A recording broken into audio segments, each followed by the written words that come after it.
گھر میں سیاہ رنگ کا علم لگانا یا پنجہ لگانا کیسا ہے؟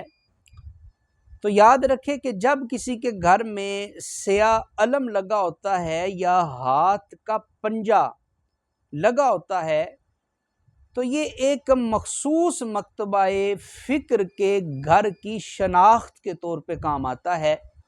آپ خود اندازہ لگائیں کہ جس گھر میں کالے رنگ کا علم لگا ہو یا پنجہ لگا ہو تو آپ کیا سمجھتے ہیں کہ یہ کس کا گھر ہے؟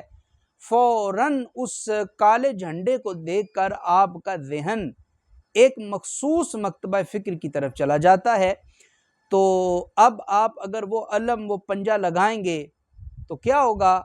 حدیث پاک ہے، نبی پاک صلی اللہ علیہ وسلم نے فرمایا من تشبہ بقوم فہو منہم، کہ جو کسی قوم کی مشابہت اختیار کرے گا تو وہ اسی میں سے اٹھایا جائے گا۔ تو اگر آپ یہ عمل کریں گے تو آپ کو بھی اسی زمرہ میں اٹھایا جائے گا۔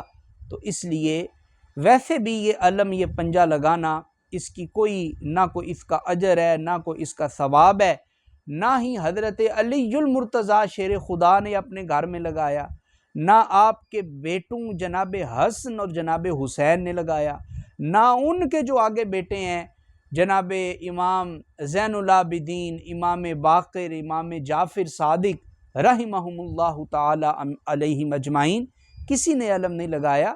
تو اس لیے یہ اہل بیت کے ساتھ محبت کی علامت نہیں ہے، لہٰذا یہ عمل کرنے سے اجتناب کیا جائے۔